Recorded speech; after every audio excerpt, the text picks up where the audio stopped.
नमस्कार, मी राजेंद्र तिडके आणि आपण पाहतात युवा दर्पण लाईव्ह। सुरुवातीला पाहूया आता आजच्या ठळक घडामोडी। देशातील पहिला द्रुतगती मार्गावरील भव्य प्रकल्प मिसिंग लिंकचे मुख्यमंत्र्यांच्या हस्ते लोकार्पण। ज्या राज्यात राहतो ती भाषा आलीच पाहिजे, मंत्री छगन भुजबळ यांची मराठी सक्तीवर भूमिका। भाजपची साथ सोडली तरच विलीनीकरण शक्य, रोहित पवारांची एनसीपी पुढे अट। आणि आजपासून कमर्शियल गॅस सिलेंडर 993 रुपयांनी महाग। आणि आता बातमीपत्र बीड जिल्ह्याचं आणि राज्यातील इतर घडामोडींचं सविस्तर। पाटोदा शहरात आज दिनांक 1 मे 2026 रोजी श्रीकृष्ण मंदिर परिसरात उभारलेल्या भक्त निवास इमारतीचे आमदार सुरेश धस यांच्या हस्ते लोकार्पण पार पडले। या प्रसंगी व्यासपीठावर अखिल भारतीय महानुभाव पंत परिषदेचे अध्यक्ष कारंजकर बाबा तसेच कापूस तळणीकर बाबा उपस्थित होते। या भक्त निवासासाठी सन 2019-20 मध्ये तत्कालीन मुख्यमंत्री देवेंद्र फडणवीस आणि पर्यटन मंत्री जयकुमार रावल यांच्या मार्गदर्शनाखाली 2,51,00,000 रुपयांचा निधी मंजूर झाला होता। तर नानासाहेब डिडूळ, सतीश बाप्पा जाधव आणि सहकार्यांनी मिळून गुणवत्तापूर्ण काम केले। यावेळी आमदार सुरेश धस यांनी महानुभाव पंथाची समता, साधेपणा व सर्वसमावेशकता अधोरेखित करत मंदिर विकासासाठी यापुढेही प्रयत्न सुरू ठेवण्याचा निर्धार व्यक्त केला। या प्रसंगी विविध मान्यवर, महंत, पदाधिकारी व महानुभाव पंथीय बांधव मोठ्या संख्येने उपस्थित होते। युवा दर्पण लाईव्हसाठी महेश बेद्रे, पाटोदा। आज 1 मे महाराष्ट्र दिनी बीड येथील पोलीस मुख्यालयाच्या कवायत मैदानावर मुख्य शासकीय ध्वजारोहण सोहळा उपमुख्यमंत्री तथा बीड जिल्ह्याच्या पालकमंत्री सुनेत्रा अजितदादा पवार यांच्या हस्ते संपन्न झाला। यावेळी मराठवाड्याच्या पवित्र भूमीचा गौरव करत असताना त्यांनी सांगितले की ही संतांची, शूरांची, बुद्धिवंतांची आणि कर्तृत्ववान सुपुत्रांची भूमी आहे। या मातीतल्या संस्काराचा अभिमान बाळगत आपण सर्वांनी मिळून विकसित, सक्षम आणि आत्मनिर्भर बीड जिल्हा घडवण्याचा संकल्प करूया। यावेळी बीडचे जिल्हाधिकारी विवेक जॉन्सन, मुख्य कार्यकारी अधिकारी जितीन रहमान, पोलीस अधीक्षक श्री नवनीत कामत यांची प्रमुख उपस्थिती होती। तर ध्वजारोहणानंतर पोलीस दलाचे भव्य संचलन तसेच पोलीस, गृहरक्षक दल, अग्निशमन दल, रुग्णवाहिका व इतर पथकांनी मानवंदना दिली।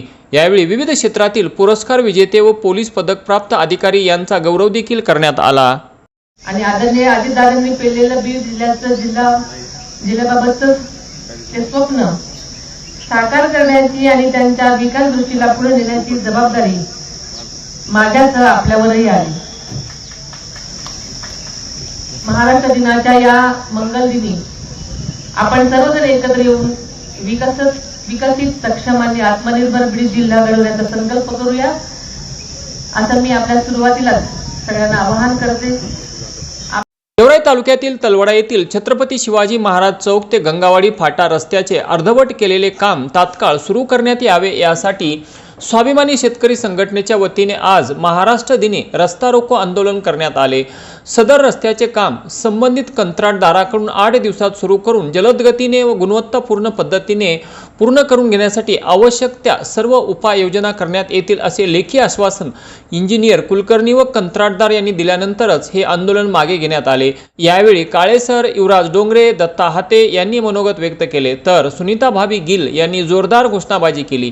या प्रसंगी स्वाभिमानी शेतकरी संघटनेचे उपयुवा जिल्हा अध्यक्ष शेख खिजर जैनुद्दीन, जयदेव शिंगणे, बाळू डहाळे, ग्रामस्थ व पत्रकार बांधव मोठ्या संख्येने उपस्थित होते।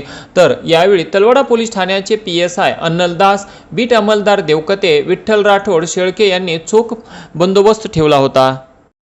दिनांक 24/1/2026 रोजी फिर्यादी रामभाऊ विठ्ठल उरुणे, राहणार हटकरवाडी, तालुका शिरूर कासार यांच्या राहत्या घरात अज्ञात इस्मानी घुसून सोने चांदीचे दागिने व रोख रक्कम चोरून नेल्याप्रकरणी पाटोदा पोलीस ठाण्यात गुन्हा दाखल झाला होता। सदर गुन्ह्याचा समांतर तपास बीड LCB पथक करत असताना खात्रीशीर गुप्त माहिती मिळाली की या प्रकरणातील आरोपी यश काँग्रेस चव्हाण याने हा गुन्हा केला असून तो सध्या त्याच्या राहत्या घरी आला आहे। खात्रीलायक बातमी मिळताच दिनांक 29/4/2026 रोजी दुपारच्या सुमारास खोकरमोहा शिवारात पालामध्ये राहणाऱ्या इस्माच्या घरी LCB पथकाने छापा मारून यातील आरोपी यश काँग्रेस चव्हाण वय 38 वर्षे, राहणार खोकरमोहा, तालुका शिरूर कासार, जिल्हा बीड यास ताब्यात घेतले व त्याच्याकडून गुन्ह्यात चोरलेले सोने चांदीचे दागिने जप्त करून आरोपी व मुद्देमाल पुढील तपासकामी पाटोदा पोलिसांच्या ताब्यात देण्यात आले असून पाटोदा पोलीस पुढील तपास करत आहेत। सदरची कामगिरी ही पोलीस अधीक्षक श्री नवनीत कामत, अप्पर पोलीस अधीक्षक श्री सचिन पांडकर, बीड LCBचे PI श्री शिवाजी बंटेवाडे यांच्या मार्गदर्शनाखाली PSI श्रीराम खटावकर, आनंद मस्के, बाळू सानप, विकास राठोड, अशोक दुबाले, स्वाती मुंडे, बबन सलगर, मनोज परजणे आणि सिद्धेश्वर मांजरे यांनी मिळून केली.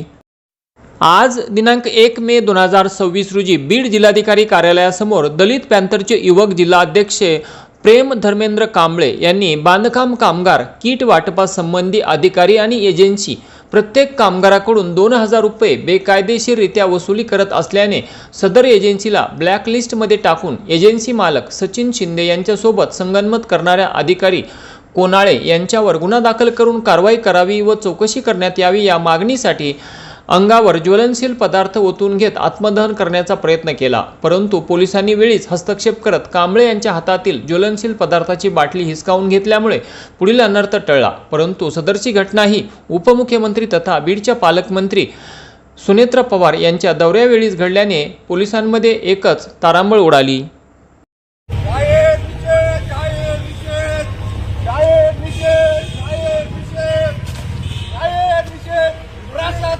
जाहीर निषेध, जाहीर निषेध, जाहीर निषेध, जाहीर निषेध, प्रशासनाचा जाहीर निषेध, प्रशासनाचा जाहीर निषेध, प्रशासनाचा जाहीर निषेध.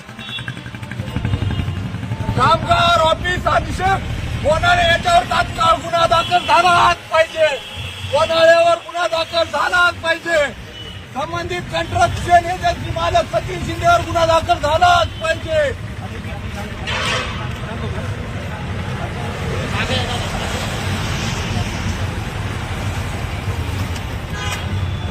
बीड तालुक्यातील नेकनूर येथे दिनांक 30 एप्रिल रोजी वारकरी संप्रदायातील भीष्माचार्य गुरु बंकट स्वामी महाराजांच्या 82व्या पुण्यतिथीचे औचित्य साधून अमृता आश्रम स्वामी यांनी कीर्तनरूपी पुष्प गुंफले.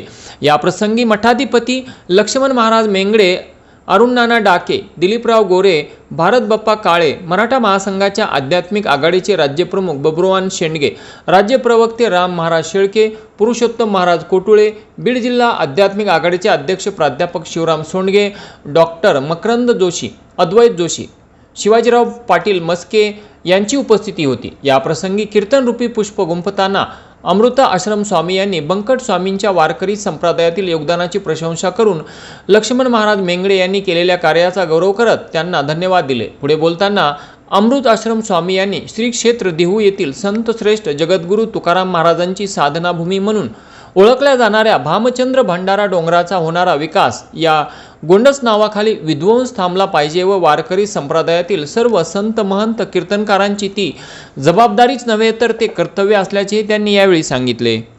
आणि याचबरोबर आजचं बातमीपत्र संपलं. उद्या पुन्हा भेटू काही नव्या आणि ताज्या घडामोडींसह. तोपर्यंत पाहत राहा युवा दर्पण लाईव्ह चॅनल. लाईक करा, सबस्क्राईब करा आणि खाली दिलेल्या बेल आयकॉनला प्रेस करा. तोपर्यंत नमस्कार.